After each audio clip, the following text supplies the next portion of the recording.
Hi, if you watched my last tutorial, you'll know that I sort my pieces A and B for each side first. And essentially, I'll do the same thing where I start off by sewing all the darts, and then once those are all done, I'll sew together all the pieces that make up the main part of the foot, and then I'll sew the toes as well, but we'll leave those to the side for now.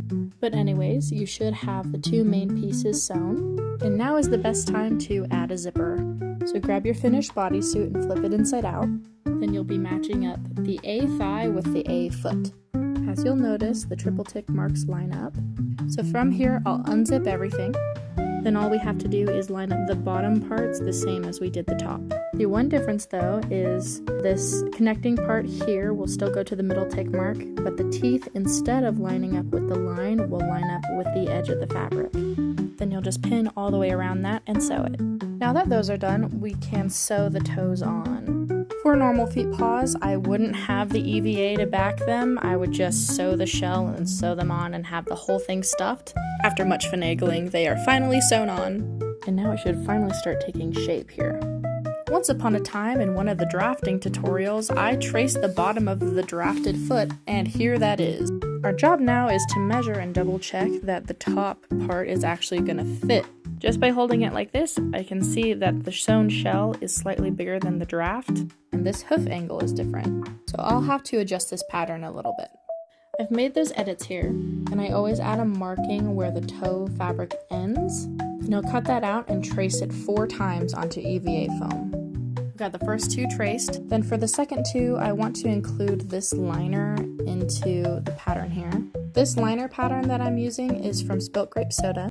It was included in the pattern set for the first Digi foot paw that they made. So I'll take the sole part of the liner and center it closer to the inside of the ankle, and then trace it, and then cut the middle out and trace everything. Don't forget to flip it, and then we'll cut out everything, but don't cut out this part. This is just for reference later. Now that we have these, we can set them aside, and now you'll need to make a lining. And this is essentially just 2 sides and a bottom per foot. This is the lining sock we made. Now all you need to do is thoroughly glue the bottom of the sole to where you marked it. Now that that's glued on, you'll match up the left sole to the left shell, and you'll glue the fabric all along the ridge of the sole.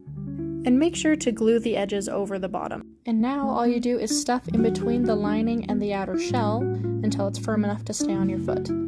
Okay, I've got this foot stuffed, and before I take it off the dummy, I like to clip the lining to the outer shell so I know it fits perfect. And now that it's off, you will take this raw edge that you clipped and slowly fold it inside the seam and pin it there.